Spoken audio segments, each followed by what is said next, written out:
अभी वर्तमान में कोरोना का समय है, सारे व्यापारी भयभीत है, चिंतित है, जिसमें सबसे ज्यादा जो परेशानी में है वो रिटेल व्यापारी हैं और साथ में रिटेल मैन्युफैक्चरर हैं। भारत देश में सबसे ज्यादा जो परेशान और सबसे ज्यादा व्याकुल स्थिति में अभी कोरोना के बाद में तो है ही, लेकिन मैंने जो जाना था, मैंने जो देखा था, रिटेल व्यापारियों का जो प्रॉब्लम है पिछले कुछ सालों से चल रहा है। रिटेल जो कारोबार कर रहे हैं वो, और रिटेल का जो मैन्युफैक्चरिंग कर रहे हैं वो। रिटेल का मतलब क्या? रिटेल में जो ट्रेडिंग कर रहे हैं एफएमसीजी का, डेली नीड्स का जो सारा सामान प्रोडक्ट्स हैं वो, उसको जो बेचने वाले किराने स्टोर्स, उसको बेचने वाले जो अलग अलग प्रकार के स्टोर्स हैं, दुकानें हैं, वो सभी। उसके साथ साथ में जो जूता चप्पल के बेचने वाले सारे दुकान हैं, कपड़ा कि जो कपड़ा, टी शर्ट, पैंट, ये जो जितने बेचने वाले ये जो दुकान वाले हैं, इसके अलावा इलेक्ट्रॉनिक्स पे जो डील करने वाले इलेक्ट्रॉनिक गैजेट्स वाले दुकान वाले हैं, ये चारों चीज का जो मैन्युफैक्चरर हैं, और ये चारों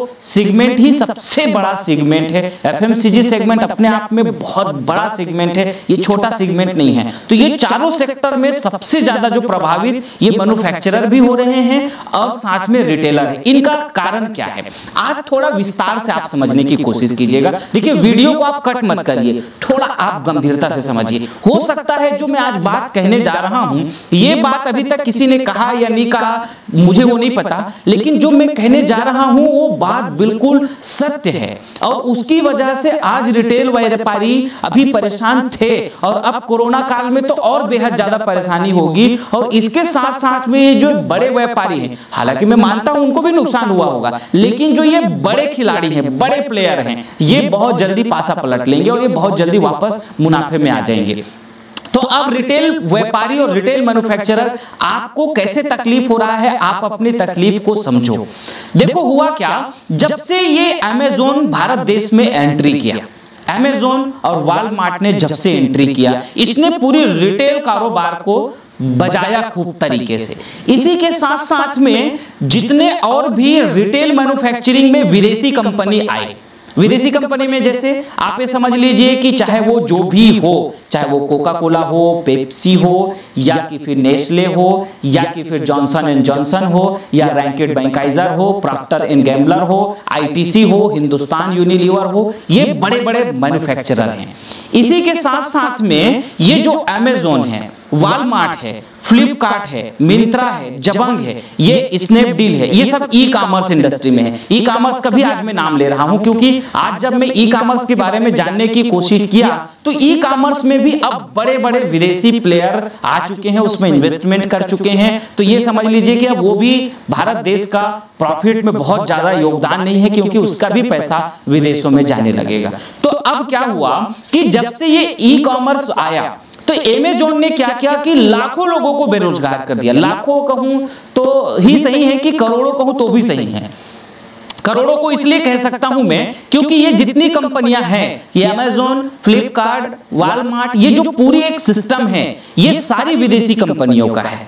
तो इन लोगों ने एक बड़ा जाल बिछाया, इतना भयानक जाल है इनका कि ये मैन्युफैक्चरिंग भी विदेशी कंपनी के हाथ में है और साथ में बेचने का भी काम है। देखो, अब आप इस बात को थोड़ी गंभीरता से समझ लो। आप जो छोटे छोटे रिटेल के जो मैन्युफैक्चरिंग कर रहे थे एफएमसीजी प्रोडक्ट, कोई साबुन बना रहे थे, कोई चाय पत्ती बना रहे थे, कोई निरमा बना रहे थे, कोई तेल बना रहे थे, या कोई भी XYZ प्रोडक्ट बना रहे थे, वो सारा बनाने का काम कौन शुरू कर दिया? विदेशी कंपनी ने। चाहे वो हिंदुस्तान यूनिलीवर हो, प्रॉक्टर एंड गैम्बल हो, या रैंकेट बैंकाइजर हो, नेस्ले हो, जॉनसन एंड जॉनसन हो, ये जितने भी कोका कोला, पेप्सी, ये जो बड़े बड़े और भी कई प्लेयर हैं, ये लोगों ने जब बनाना शुरू किया तो जो देश के जितने छोटे छोटे रिटेलर मैन्युफैक्चरर थे, ये सब बंद होना शुरू हो गए। छोटे छोटे देश के सारे इंडस्ट्री बंद होना शुरू हो गए, पूरा कारोबार चला गया इनके हाथ में। क्योंकि ये सारे जो बड़े ब्रांड हैं, ये पूरे जितने भी आप देश में इस समय प्रोडक्ट यूज हो रहा है, चाहे वो लक्स हो, लाइफबॉय है, क्लिनिक प्लस है, डव है, डेटॉल है, हार्पिक है, ये सारा जो प्रोडक्ट्स है, ये सब कौन बना रहे हैं? बनाने वाले कौन हो गए? विदेशी कंपनी हो गए। और उसको बेचने वाले अब कौन हो गए? उसको पूरा बेचने वाले जो हो गए ई कॉमर्स वाले हो गए। और साथ में ऑफलाइन में भी और ऑनलाइन में भी, ये दोनों जगह। अब देखो वॉलमार्ट का कितना बड़ा चाल है, वॉलमार्ट बेस्ट प्राइस के नाम से पूरा सब जगह इनका बड़ा बड़ा आउटलेट है, इतना बड़ा आउटलेट है, इतना बड़ा है कि उसकी परिकल्पना करना आसान नहीं है, हर जगह ये खोले हुए हैं। तो ऑफलाइन में भी विदेशी सामान और विदेशी व्यापारी वॉलमार्ट, तो ये आप देखो कि इनकी वजह से पूरी जो जहां का देश का जो मैन्युफैक्चरर है वो भी प्रभावित हो गया, और बेचने वाले जितने जो छोटे छोटे दुकान वाले थे ये भी प्रभावित हो गए। इसी प्रकार से अब आप देख लीजिए कि जो ये अमेज़न है, तो अमेज़न भी यही विदेशी बना हुआ माल को डायरेक्ट बेच दे रहे हैं। अब इसी प्रकार से ये तो एफएमसीजी में हो गया, साथ में अब जो ऑनलाइन में और काम करने वाले बिग बास्केट हो गए और जो ग्रोफर्स हो गए। तो ये जो grofers.com आया और बिग बास्केट आया, ये भी इसमें बड़े बड़े विदेशी जो चाइना के अलीबाबा का इन्वेस्टमेंट है और भी कई अलग अलग देश के इसके ऊपर इन्वेस्टमेंट आ गया। तो ऑनलाइन में बेचने वाले ये सारे जितने हो गए ये सब पूरी तरह से आए। अब इनका जो छोटे छोटे जितने व्यापारी और रिटेलर व्यापारी थे इनका पूरा काम छीन लिया। तो अब जब रिटेलर व्यापारी भी चले गए तो रिटेलर मैन्युफैक्चरर भी चले गए साथ साथ में, क्योंकि जो रिटेलर था, जो ट्रेडर्स था, उसका काम कौन करता था, ये जो छोटे छोटे मैन्युफैक्चरिंग कर रहे हैं उसका काम ये करते थे। अब जो ये बड़े खिलाड़ी अमेज़न है, तो जो छोटे छोटे बनाने वाले हैं ये बेचारे का रीचिंग पहुंच वहां तक नहीं हो पाता। अच्छा, इस समय अमेज़न ने तो खुद का प्रोडक्शन शुरू कर दिया, अब बना भी खुद रहे हैं, बेच भी खुद रहे हैं। इसके अलावा अमेज़न और ये जितनी जो ई कॉमर्स है ये क्या कर रहे हैं कि चाइना का पूरा प्रोडक्ट यहाँ लाते हैं और बेच देते हैं। तो भारत देश में जो छोटे जूता बनाने वाले लोग थे वो भी बर्बाद हो गए, जूता चप्पल जो बनाने वाले लोग थे। क्यों? क्योंकि यहाँ पे बड़े प्लेयर के रूप में नाइकी, एडिडास, बाटा, प्यूमा, ये जितने आप देख लीजिए बड़े बड़े रेंज हैं ये सारे विदेशी। बेचने वाले कौन? ई कॉमर्स वाले, वो भी विदेशी। तो जब पूरा देश की स्थिति में सारा व्यापार में पूरा एकदम बहुत अच्छी तरह से आपको समझाने की कोशिश कर रहा हूं, एक बार में अगर वीडियो आपको समझ में ना आए तो दोबारा एक बार आप घुमा के देख लीजिएगा, इसमें आप पूरी समझिए जाल को कि बनाने वाले कौन? विदेशी, बेचने वाले कौन? विदेशी, और देश के भी अगर कोई है तो उसके ऊपर भी इन्वेस्टमेंट करने वाले कौन? विदेशी। अब इसमें बर्बाद कौन हो रहे हैं? पूरा जो बेचने वाले रिटेलर जो चैन था वो बर्बाद हो गए, जो रिटेल मैन्युफैक्चरिंग करने वाले लोग थे वो भी बर्बाद हो गए। बर्बाद होने का मतलब ये है कि जब भाई सारा कुछ उन्हीं का है, जब हिंदुस्तान यूनिलीवर कहीं सारा बिकेगा, नेस्ले कहीं बिकेगा, जॉनसन एंड जॉनसन कहीं बिकेगा, तो आईटीसी कहीं बिकेगा, तो अब ये जो छोटे छोटे बनाने वाले थे ये बेचारे उनको कंपटीशन नहीं दे सकते, क्योंकि इसको बेचने वाले भी ये grofers.com, बिग बास्केट, अमेज़न, अच्छा पेटीएम भी, पेटीएम माल भी ले आया, उसमें भी अलीबाबा और तमाम प्रकार के इन्वेस्टर्स आ गए तो वो भी पूरा छीन लिए। तो इस तरह से अगर मैं देखूं पूरे व्यापार को तो पूरी तरह से विदेशीकरण हो गया। अब बचा क्या? कुछ नहीं, सारा कुछ उनके हाथ में चले गए। तो अब इस वक्त अब आंखें खोलने का समय आ गया है। आज भी अगर आप नहीं जागोगे ना तो आप इस चीज को क्यों नहीं समझ पा रहे हैं? बेचने का काम भी वही कर रहे हैं, बनाने का भी काम वही कर रहे हैं, मतलब विदेशी, सब कुछ विदेशी। और ये जो विदेश का माल है चाइना का, आज पूरा चाइना का आप देख लो ना एक्सपोर्ट कितना, 2 ट्रिलियन एक साल में एक्सपोर्ट करते हैं वो लोग।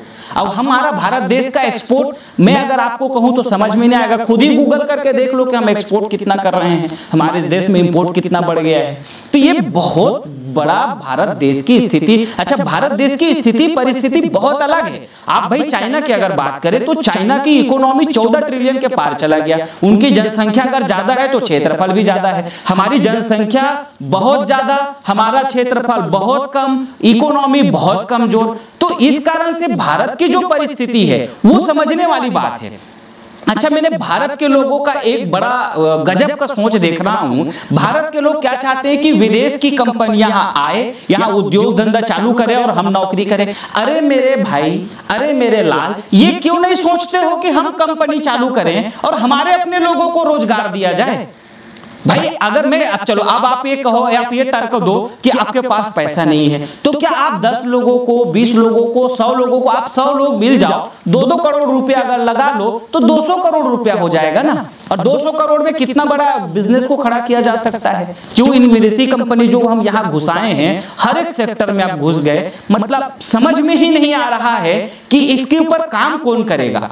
कैसे काम होगा? देखो, सरकार के तक मेरी बात जाएगी कि नहीं जाएगी मुझे नहीं पता, सरकार इसको करेगी कि नहीं करेगी, कब होगी वो मुझे नहीं पता। और आप लोग इस चीज को नहीं समझ रहे हो, क्यों नहीं समझ रहे हो ये तो भाई अब आप ही जानो। क्या आपकी बुद्धि काम नहीं कर रही है, या आप इस चीज को समझना ही नहीं चाहते हो, या आप यही चाहते हो कि जो है हमारे देश के व्यापारी लोग आत्महत्या करते रहे, हमारे देश के जो बेरोजगार लोग हैं वो आत्महत्या करते रहे, किसान लोग भी आत्महत्या करते रहे? क्योंकि जब देश के व्यापार और किसान ये एक साथ जुड़े हुए हैं, देखो जब किसान तब चलते हैं जब हमारे व्यापारी चलते हैं, व्यापारी तब चलेंगे जब किसान चलेंगे, तो एक दूसरे के साथ जुड़ा हुआ रिलेशन है।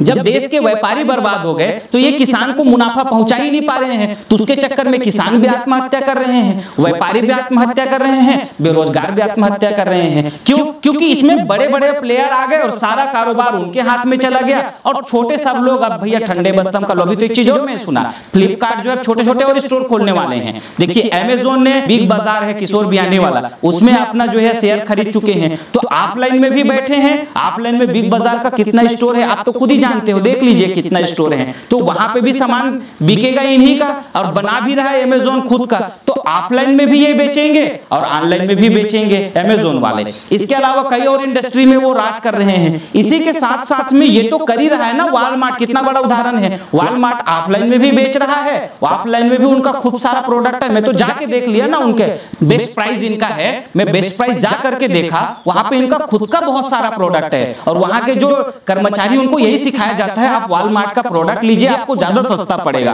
तो अब वहां पे वॉलमार्ट वाले खुद का ऑफलाइन में भी बना रहे हैं प्रोडक्ट और खुद का भी बेच रहे हैं, और यही वॉलमार्ट वालों ने फ्लिपकार्ट को खरीद लिया, मिंत्रा को खरीद लिया, जबंग को खरीद लिया। तो अब इस समय ई कॉमर्स का सबसे बड़े प्लेयर यही लोग बचे। शॉपक्लूज ई कॉमर्स में पहले से बाहर, जो ईबे है ये भी पहले से विदेशी कंपनी है। तो अब स्नैपडील जो एक देश का था, मैं अभी तक सोच रहा था कि ये हमारे देश को फायदा पहुंचाएंगे, लेकिन इसके ऊपर भी विदेशी इन्वेस्टर। तो पूरा ई कॉमर्स का आप चक्र अगर देखें तो पूरी तरह से विदेशियों के हाथ में, और वहां पे जो भी प्रोडक्ट बिक रहा है, चाहे वो जितना भी आप जूता हो, चप्पल हो, या कि फिर एफएमसीजी प्रोडक्ट्स हो, मैं साथ में उसको भी गिन रहा हूं ना, बिग बास्केट और ग्रोफर्स को।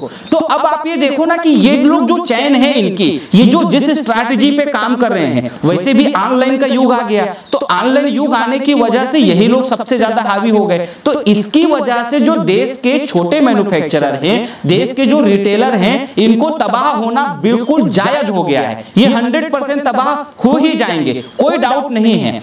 अब हल क्या है, कौन करेगा काम इसके ऊपर? सरकार हो सकता है किसी दबाव में काम कर रहे हो, सरकार की एक अपनी अपनी परिस्थितियां हैं, वहां पे मुझे चर्चा करना इसलिए ठीक नहीं है क्योंकि वो बहुत अलग चीज हो गया। मैं ये आप सबसे कहना चाहता हूं कि ये व्यवस्था को देख करके आत्मा कलपती है। देखो अब तक जानकारी नहीं थी तो नहीं थी, लेकिन जब आप जान जाओगे, इतना मेरे समझाने के बाद अगर आपको भी समझ में नहीं आ रहे हैं तो फिर अलग बात हो गई। लेकिन अगर आप नहीं समझोगे इस बात को तो आपकी देश, ये देखिए मैं आज आवाज उठा रहा हूं, मैं इसके लिए काम कर रहा हूं, तो हो सकता है कि मेरा जीना मुश्किल हो जाए।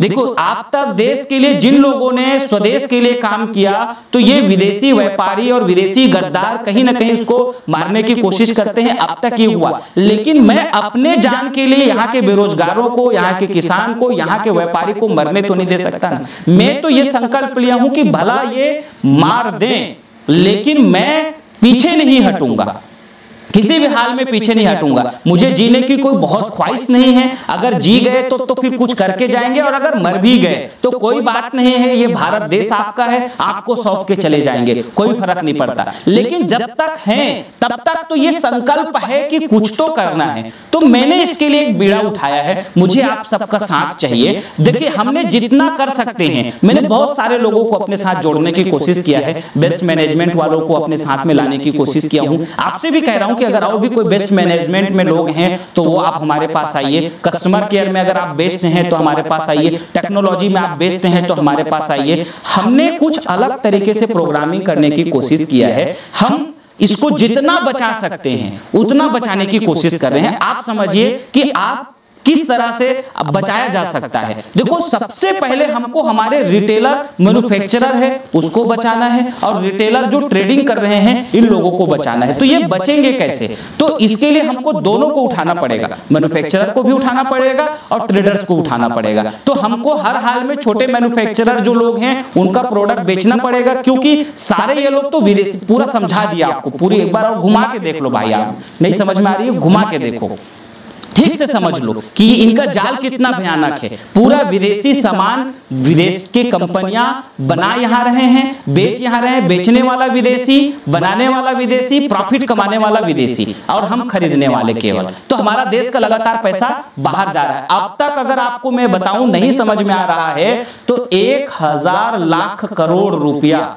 1000 लाख करोड़ रुपया इस देश से बाहर जा चुका है। अगर ये पैसा इस देश में होता ना तो अमेरिका और चाइना से भी बड़ी इकोनॉमी आज हम होते, इनसे बड़ा पावरफुल होते। अब हमारी भारत देश की इतनी बड़ी जनसंख्या होने के बावजूद हम इतने कमजोर हैं इकोनॉमी में कि मतलब मैं उसकी आपको बहुत ज्यादा और नहीं कह सकता। तो अब जो मैं मेन मुद्दा पे आता हूं कि हम रिटेलर मैन्युफैक्चरर को इसको कैसे बचा सकते हैं। मैं अपने स्तर पे कुछ काम कर रहा हूं, जितना हो सकता है पूरे लार्ज स्केल में, बड़े स्केल में, काफी बड़ी टीम के साथ में काम कर रहे हैं। तो आप क्या हमारे साथ में मिल करके आप चाहोगे इस तरह के इस देश बचाने के अभियान में कुछ आप काम कर सको? हमने जो किया है, अभी हमने एक तो चालू कर दिया है रायपुर में, छत्तीसगढ़ में रायपुर शहर है जहां से मैं अभी आपके साथ बात कर रहा हूं, यहां पे हमने चालू तो कर दिया है। एक अभी हमने स्वदेशी सुपर बाजार चालू किया है, नाम रखा है AD5 सुपर बाजार, जहां पे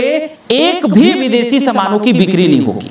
आप ये समझ लीजिए, हिंदुस्तान यूनिलीवर का, कोका कोला का, पेप्सी का, जॉनसन एंड जॉनसन का, ITC का, रैंकिड बैंकाइजर का, प्रॉक्टर एंड गैम्बल का, ये जो जितना भी विदेशी सामान है बना रहे हैं इस देश में, इनका कोई भी सामान हम अपने सुपर बाजार में नहीं बेच रहे हैं। वहां पे हम किसको बेच रहे हैं? वहां पे हम पतंजलि को बेच रहे हैं, वहां पे हम इमामी को बेच रहे हैं, वहां पे हम डाबर को बेच रहे हैं, वहां पे हम पार्ले जी को बेच रहे हैं, और अमन भाई, चमन भाई और जितने देश के छोटे मैन्युफैक्चरर है, कोई साबुन बना रहा है, कोई शैम्पू बना रहा है, कोई पेस्ट बना रहा है, कोई क्रीम बना रहा है, जो कुछ भी देश के व्यापारी बना रहे हैं इन विदेशी के टक्कर में, वहां पे ये आशीर्वाद का आटा नहीं मिलेगा। वहां पे देश का कोई हमारे छोटे व्यापारी भाई या बड़े व्यापारी भाई जो देश का होगा, जिसका प्रॉफिट विदेश नहीं जाएगा, वो देश के व्यापारियों का बना हुआ प्रोडक्ट ही हम उस सुपर बाजार में लगाए हैं।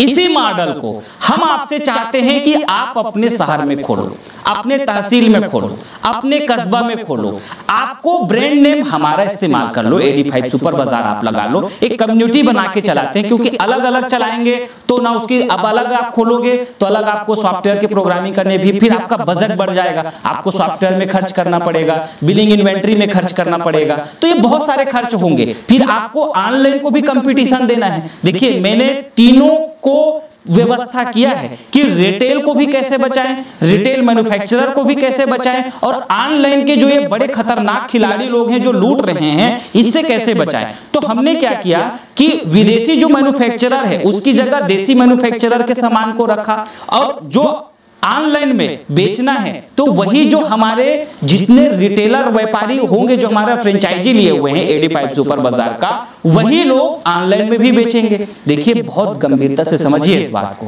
कि अब ऑफलाइन में भी आप बेचोगे, ऑनलाइन में भी बेचोगे। वहां पे मैं केवल एक मैं बेचूंगा ऐसा नहीं है, वहां पे बेचेंगे कौन? जितना जो लोग हमारी फ्रेंचाइजी हर शहरों में खोलेंगे सुपर बाजार को, वो लोग बेचेंगे। ये FMCG सेगमेंट का सुपर बाजार हो गया। हम इसी प्रकार से आने वाला दिन में चाह रहे हैं कि वस्त्र में भी करेंगे। भारतीय परिधान का जो है, हमारे जितने स्वदेशी लोग हैं, जितने कपड़े बनाने वाले हैं, तो स्वदेशी कपड़े का वस्त्र भंडार लगाएंगे। इसी प्रकार से जूता चप्पल में नाइकी, पूमा, एडिडास, बाटा, ये सबका नहीं, जो देसी जूता चप्पल बनाने वाले लोग हैं उनका फ्रेंचाइजी स्टोर। तो अब आपको क्या करना है कि आप जो हमारे ये स्टोर्स हम खोलना चाह रहे हैं, इसके अगर आप सप्लायर हो तब भी आप हमारे नंबरों में फोन कीजिए, हमारे इस एड्रेस में आप आइए और अपना सामान हमको दीजिए, हम वहां पे हमारे स्टोर्स में बेचेंगे।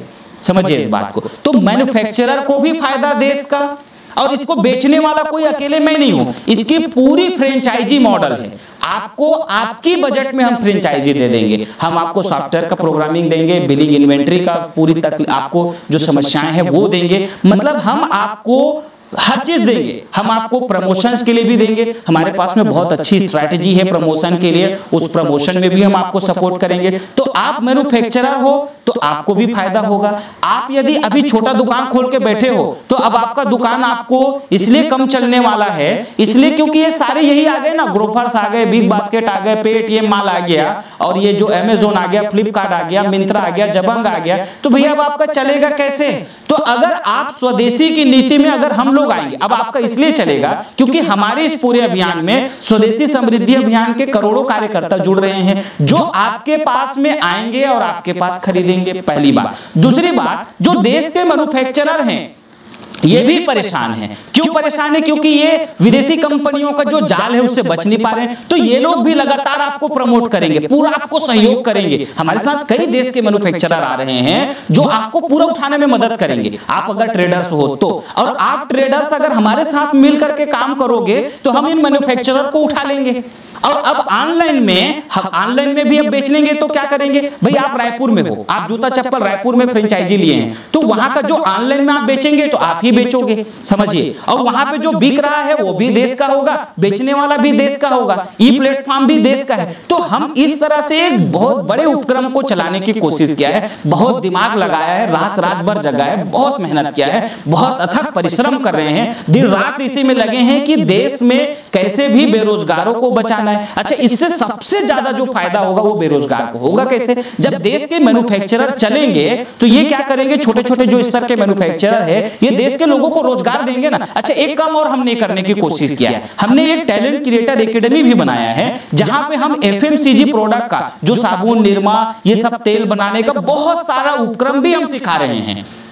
तो हम इधर सिखा भी रहे हैं बनाना, और बना करके उसको एक स्थान भी देने की कोशिश कर रहे हैं। तो हम एक बड़े अभियान में, एक बड़े मिशन में निकले हैं। आप हमारे साथ कैसे जुड़ सकते हो?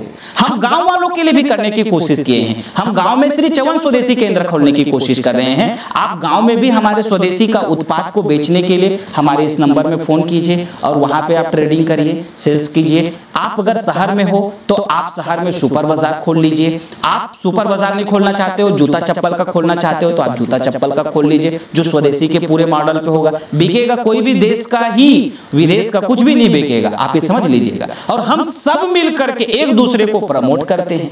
अगर हम इस अभियान को अगर कर लिए ना तो 10 साल में भारतीय इतिहास में आप ये समझ लीजिए इकोनॉमी भी बहुत बढ़ जाएगी, क्योंकि इस देश का एक भी रुपया बाहर नहीं जाएगा, एक भी रुपया बाहर नहीं जाएगा इस पूरे प्रोजेक्ट से। और जब हमारे देश के लोगों को रोजगार मिलेगा तो जीडीपी भी बढ़ेगी, तो देश का जीडीपी भी बढ़ेगा। आप ये समझ लो, भारत देश 1947 में $1 की कीमत ₹1 के बराबर था। आज अब देख लीजिए, हमारी यही सब चीजों के कारण से, हमारा इंपोर्ट एक्सपोर्ट के कारण से, हमारी कई नीतियों के कारण से और हमारे देश में इन व्यापारी घुसने की वजह से आज भारत देश का आप करेंसी देख लीजिए इतना ज्यादा नीचे गिर चुका है, अब 77 रुपए पे चल रहा है। देखिए, कोरोना में मानता हूं कि एक बड़ी तकलीफ है, लेकिन इसके पहले भी हमारे इस देश की तकलीफ शुरू हो गई थी। और आगे अगर हम अभी नहीं समझ पाएंगे ना इस बात को, जो मैं आपको इतना शांति से आज मैं स्पीड कम रख करके आपको समझाने की कोशिश किया, अगर आप इस बात को नहीं समझोगे तो आप ये समझ लीजिए तकलीफ फिर छोटा नहीं है। आप बहुत बारीकी से समझने की कोशिश कीजिए, थोड़ा आप 1 घंटा और चिंतन कीजिए, इस वीडियो को एक बार और घुमा के देखो कि मैंने क्या कहा। क्या मैंने यही आपको बहुत समझाने की गहराई से कोशिश कर रहा हूं कि देश में विदेशी कंपनियों का भयानक जाल आ चुका है और हम इस चीज से बाज नहीं आ रहे हैं कि ये विदेशी कंपनी यहां आए और यहां आके प्रोडक्शन करके हमको रोजगार दे। ये इस माइंडसेट से आप बाहर आइए, आप आइए हमारे साथ मिल करके। अगर आप इन्वेस्टर्स हैं, आपके पास पैसा है तो आइए हमारे साथ मिल करके स्वदेशी के जो इतने बड़े हमको पूरी चैन को खोलना है उसमें आप इन्वेस्टमेंट कीजिए। अगर आपको खुद का रोजगार शुरू करना है तो आप बेरोजगार मत बैठे रहो, हमारे साथ आइए। हम बहुत कई दिशाओं में काम करने की कोशिश कर रहे हैं। आप कैसे जुड़ सकते हैं, किस तरीके से आप हमारे साथ, देखिए मेरा एक ही उद्देश्य है, कैसे भी करके किसी भी हाल में इस भारत देश के बेरोजगारी को खत्म किया जाए, इस देश के छोटे व्यापारी की समस्या को खत्म किया जाए। देखिए, अगर हमारे व्यापारी अगर चलेंगे ना तो ये बेचारे घर बनाएंगे, छोटे छोटे व्यापारी लोग घर बनाएंगे तो कितने मजदूरों को रोजगार मिलेगा। और जब ये कई प्रकार के और अच्छे अच्छे काम करेंगे तो किसाने के जो फसल आ रहे हैं उनको भी मुनाफा मिलेगा, तो किसान को भी हम बचा पाएंगे। देखिए, किसान की भी बहुत बड़ी दुर्दशा है। मैं इसके ऊपर किसानों के ऊपर एक पूरी वीडियो अलग से बनाऊंगा, मैं उसको आप लोग जरूर देखिएगा। इसके अलावा मैं भी और कई अलग अलग वीडियो बनाया हूं जो इस देश के लिए, देश को बचाने के लिए मैं जो काम हम कर रहे हैं उसके ऊपर बनाए हैं। आप उसको भी एक बार जाके देखिए, एक बार समझिए इस देश को, इस परिस्थिति को आप समझो। अगर इस परिस्थिति को अगर आप और हम सब नहीं समझेंगे तो ये देश एक दिन कंगाल हो जाएगा। वैसे भी आज भारत देश के ऊपर जो कोरोना के पहले 2019 की बात बता रहा हूं, 514 अरब डॉलर का कर्जा भारत देश के ऊपर पहले से है, यानी एक व्यक्ति के ऊपर 54,000 का कर्जा तो पहले से था। मुझे ऐसा लग रहा है कोरोना के बाद, ये अभी 2020 के बाद आंकड़ा ये बहुत ज्यादा बदल सकता है और अभी ऐसा लग रहा है कि जो है रुपया और नीचे गिरेगा और भारत देश की परिस्थितियां और बिगड़ जाएंगी और ये पूरे तरह से विदेशी कंपनियां, चाइना कंपनियां भारी मात्रा में यहाँ के इस देश में इन्वेस्टमेंट अभी कर चुके हैं, कर ही रहे हैं और आने वाला दिनों में भी वो किसी न किसी चालाकी से घुस ही जाएंगे, क्योंकि ओप्पो, वीवो यहाँ पे पूरा घुसा हुआ है चाइनीज इंडस्ट्री। इससे पार पाना बहुत कठिन लग रहा है, लेकिन मैं आपसे प्रार्थना करता हूँ, आपसे हाथ जोड़ के रिक्वेस्ट करता हूँ, बचा लो इस देश को और आप ही बचा सकते हो। मैं अकेले नहीं कर सकता, मुझे आपका साथ चाहिए।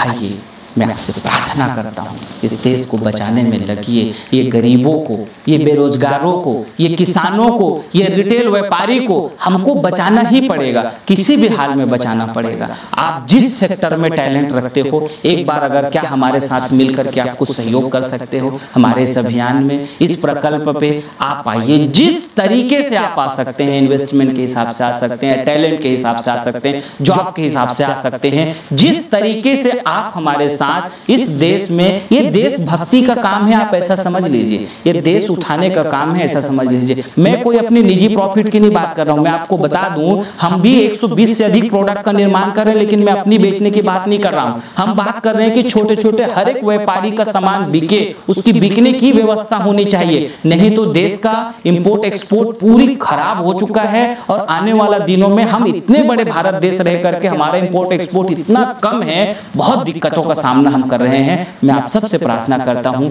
आइए मिल करके इस राष्ट्र को बनाते हैं, इस राष्ट्र के निर्माण में आपका सहयोग चाहते हैं। आइए, आप सबका स्वागत है। अधिक जानकारी के लिए हमारे इस नंबरों में आप बात कीजिए या हमारे जो पता है इस पता पे आप आइए, मिल करके बात करते हैं, इस राष्ट्र का निर्माण करते हैं। आप सबका बहुत बहुत धन्यवाद। आशा और विश्वास मत तोड़िएगा। इन्हीं के साथ आप सबकी शुभकामनाएं।